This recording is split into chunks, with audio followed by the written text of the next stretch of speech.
नमस्ते क्लास, आज this is Himanshu और एक कक्षा में आप लोगों का स्वागत है। आज हम लोग डिस्कस करेंगे विभिन्न अर्थव्यवस्थाओं की केंद्रीय समस्याओं का समाधान। ये चैप्टर नंबर 2 है। TR जैन वीके और की बुक है, क्लास 11 हिंदी मीडियम। ठीक है, इससे पहले देख ले किसके लिए उत्पादन करना, कैसे उत्पादन करना, क्या उत्पादन करना। ये देखने के बाद वो ये कहता है कि विभिन्न अर्थव्यवस्थाएँ केंद्रीय समस्याओं की अलग अलग तरीके से समाधान करती हैं। जो बाजारी अर्थव्यवस्था है, यानी कि जो टोटल प्राइवेट सेक्टर पे टिकी हुई हैं, वो किस प्रकार से उसको सोचती हैं, उनके हिसाब से देखना। बाजार अर्थव्यवस्था एक स्वतंत्र अर्थव्यवस्था होती है। यहाँ पे पूरा कंट्रोल प्राइवेट सेक्टर का, यानी कि निजी क्षेत्र का होता है। प्राइवेट सेक्टर क्या चाहता है बताओ? प्रॉफिट चाहता है। ठीक है, आप सुनना। तो इसका अर्थ है कि यह उत्पादकों को यह निर्णय लेने की स्वतंत्रता देता है कि क्या उत्पादन करें। क्या उत्पादन करें? वो उत्पादन करो जो मार्केट में आसानी से बिक सके। कैसे उत्पादन कर सकें? वैसे उत्पादन कर सको जिससे हमारी लागत कम से कम लगे और हमें फ़ायदा ज़्यादा से ज़्यादा हो। किसके लिए करें? उन लोगों के लिए करो जिनको माल जब बेचें फट बिक जाए और जो लाभ है वो अधिकतम हो सके। तो ये लोग तो सीधे किसके, इन्हें गरीबों से मतलब नहीं है, इनको मतलब है किससे? अपने लाभ से, बस। तो ये कहते हैं कि इस चीज़ में फ्री होते हैं कि क्या उत्पादन करें, कैसे उत्पादन करें, किसके लिए।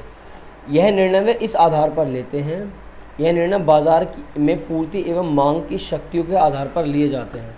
बाजार में किसी वस्तु की कितनी मांग है एवं उसकी वस्तु की कितनी पूर्ति है, इस बात को ध्यान में रख के ये लोग सोचते हैं क्या, कैसे और किसके लिए उत्पादन है।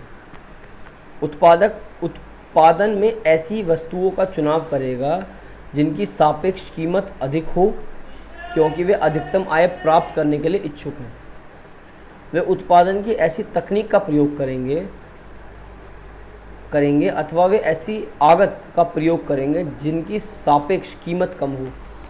मैंने कहा ना कि वो क्या उत्पादन करेंगे, तो ऐसा उत्पादन करेंगे जो अधिक कीमत में बिक सके और उसकी कीमत कम है। ठीक है, जितना अधिक कीमत में बिकेगा उतना इनको मुनाफा होगा, उतना इनकी आय अर्जित होगी।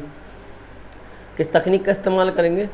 तकनीक का ऐसा इस्तेमाल करेंगे जिसमें कीमत कम हो और उत्पादन वो ज़्यादा कर सकें। वे न्यूनतम उत्पादन लागत पर उत्पादन करने के लिए इच्छुक हो। देख लो, न्यूनतम उत्पादन लागत यानी कि ज़्यादा पैसा खर्च ना हो, उत्पादन ज़्यादा होता रहे। वे ऐसे क्रेताओं के लिए वस्तुओं और सेवाओं को उत्पादन करेंगे जो अधिकतम संभव कीमत देने को तैयार हो, क्योंकि वे अधिकतम लाभ प्राप्त करने के इच्छुक हैं। तुम इसी बात से आइडिया लगा लो, ये अमीरों के लिए उत्पादन करेंगे, ये मशीनों का इस्तेमाल करेंगे। सही है। और पहला वाला क्या था? क्या उत्पादन करें, क्या, कैसे और किसके लिए? अमीरों के लिए सिंपल लैंग्वेज में जो है, कैसे? मशीनों का इस्तेमाल करो, ज़्यादा से ज़्यादा उत्पादन होगा। और क्या उत्पादन करें? खाने पीने की चीज़ें, मशीनें। बोलिए देख लो इन अमीरों को क्या चाहिए, पूछ लो इनसे, अमीर ही पैसा कमा के देंगे इनको। तो प्राइवेट सेक्टर में इसलिए तो गरीब मरता है। ठीक है, जबकि इनकी भी जिम्मेदारियां होती हैं समाज के लिए, पर हरामजादे होते हैं, नहीं मानते। केंद्रीय नियोजित अर्थव्यवस्था का ध्यान रखना। बाजारी अर्थव्यवस्था का देश को चलाने में भी इसका बहुत बड़ा रोल इसी का होता है, तो सब कुछ ज़रूरी है। दूसरा क्या है? केंद्रीय नियोजित अर्थव्यवस्था। यहाँ पे पूरा का पूरा कंट्रोल सरकार का होता है, बस, यानी कि गवर्नमेंट का होता है। केंद्रीय नियोजित अर्थव्यवस्था में क्या, कैसे और किसके लिए उत्पादन किया जाए, संबंधित निर्णय देश के सरकार द्वारा नियुक्त किसी केंद्रीय अधिकारी द्वारा लिए जाते हैं। किसके द्वारा? सरकार द्वारा लिए जाते हैं। ये सभी निर्णय अधिकतम सामाजिक कल्याण प्राप्त करने के उद्देश्य को ध्यान में रखकर लिए जाते हैं। इनके लिए सबसे ज़रूरी क्या है? सामाजिक कल्याण। बाजार अर्थव्यवस्था के विपरीत इस प्रकार की अर्थव्यवस्था का मुख्य उद्देश्य अधिकतम लाभ प्राप्त करना नहीं होता, इन्हें लाभ नहीं चाहिए। ऐसी वस्तु तथा सेवाओं का उत्पादन किया जाता है जो केंद्रीय अधिकारी के विचार में समाज के लिए सबसे अधिक लाभदायक हो। ये समाज के पीछे आते हैं। क्या उत्पादन करें? बोले देखो गरीबों को क्या ज़रूरी है। कैसे उत्पादन करें? जो समाज के लिए अच्छा हो। रोजगार चाहिए, श्रम तकनीक का इस्तेमाल करो। सही है। अगर मशीन का भी इस्तेमाल करना पड़े, मशीनों का भी थोड़ा बहुत करो, लेबर का इस्तेमाल ज़्यादा करो। ठीक है। किसके लिए करें? गरीबों के लिए करो, तभी सामाजिक हित बढ़ सकता है, अदरवाइज अमीर ये प्राइवेट सेक्टर तो बढ़ने देगा नहीं। इसलिए भारत में चीज़ सही है कि कुछ कंट्रोल गवर्नमेंट के हाथ में है और कुछ कंट्रोल प्राइवेट सेक्टर के हाथ में, कि तुम मुनाफा कमाओ, हम सामाजिक कल्याण करेंगे। उत्पादन की ऐसी तकनीक का प्रयोग किया जाए जो समाज के लिए सबसे ज़्यादा उपयोगी हो। उदाहरण के लिए अत्यधिक बेरोजगारी स्थिति में वो लोग किसका इस्तेमाल करेंगे? श्रम प्रधान तकनीक का उपयोग किया जाएगा, न कि पूंजी प्रधान तकनीक का, ताकि बेरोजगारी कम हो जाए। ऐसे लोगों के लिए वस्तुओं का उत्पादन किया जाएगा जो भुखमरी से पीड़ित हो, भले ही इसके कारण उत्पादन कम हो जाए। तो जिस देश में सिर्फ सब, चाइना अपना वो कहता है कि हम सोशलिस्ट इकनॉमी है, मतलब ऐसी इकनॉमी जो कि सरकार द्वारा संचालित है। यूएस से एक ऐसी इकनॉमी है जो कि कह सकते हो जो तुम्हारा प्राइवेट सेक्टर के हाथ में प्रॉपर है, एक मतलब बाजारी अर्थव्यवस्था कह सकते हैं। तीसरा मिश्रित अर्थव्यवस्था, इंडिया।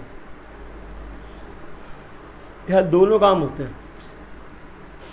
मिश्रित अर्थव्यवस्था में बाजार तथा केंद्रीय नियोजित अर्थव्यवस्था दोनों के गुण सम्मिलित होते हैं तथा इन अर्थव्यवस्थाओं में अवगुणों का त्याग किया जाता है। क्या, कैसे और किसके लिए उत्पादन किया जाए, इस शुरू में बाजारिक शक्तियों पर भी छोड़ा जाता है और सामाजिक कल्याण दोनों के आधार पर लिए जाते हैं। उत्पादन के कुछ क्षेत्रों में उत्पादक अधिकतम लाभ प्राप्ति के उद्देश्य से निर्णय लेने के लिए स्वतंत्र होते हैं। कुछ क्षेत्रों में तो प्राइवेट सेक्टर काम करेगा, परंतु अन्य क्षेत्रों में सामाजिक कल्याण को ध्यान में रखकर ही निर्णय लिए जाते हैं। यहाँ अमीरों का भी सोचा जाता है, गरीबों का भी। यहाँ मशीनों का भी सोचा जाता है, यहाँ पे श्रम का भी सोचा जाता है। यहाँ पे उत्पादक वस्तुओं का भी सोचा जाता है, यहाँ पे पूंजीगत वस्तुओं का भी सोचा जाता है। यहाँ पे हर प्रकार से सोचा जाता है, इसलिए बेस्ट मानी जाती है। भारत में उत्पादक अपने लाभ को अधिकतम करने के लिए कपड़े या इस्पात के उत्पादन करने के लिए स्वतंत्र, यानी कि आप कपड़ों का व्यापार करना चाहते हैं या फिर आप स्टील का व्यापार करना चाहते हैं, आप फ्री हो, आप कमा सकते हो। परंतु रेलवे पर सरकार का एक अधिकार है। सरकार ये सेवाएं बिल्कुल ही कम कीमतों पर उपलब्ध कराती है ताकि निर्धन लोगों के लिए सेवाएं प्राप्त हो सके। लंबे ट्रैवल, तुम अमृतसर जाना, सपोज तुम वाया ट्रेन जाओ सस्ता पड़ेगा, बाया बस जाओ, बाई रोड जाओ महंगा पड़ेगा। सही, टाइम भी ज़्यादा लगेगा। हाँ, ये मुद्दा सिर्फ रीड करने का होता है, इसको सिर्फ रीड कर लो, काम बन जाता है। तो ये बहुत मायने रखता है कि 3 प्रकार की अर्थव्यवस्थाएं किस प्रकार से इन केंद्रीय समस्याओं का समाधान करती हैं। कि क्या केंद्रीय समस्याएं, कि क्या उत्पादन करें। बोले आप हमें वो बताओ, आप बाजारी अर्थव्यवस्था हैं, आप केंद्रीय अर्थव्यवस्था हैं, या फिर आप मिश्रित अर्थव्यवस्था हैं, हम आपको बता सकते हैं आप क्या कर सकते हैं। सही है। अब इसके बाद जो डिस्कस होगा वो होगा उत्पादन संभावना वक्र। यहाँ से तुम्हारा डायग्राम का थोड़ा थोड़ा फेज शुरू हो जाएगा।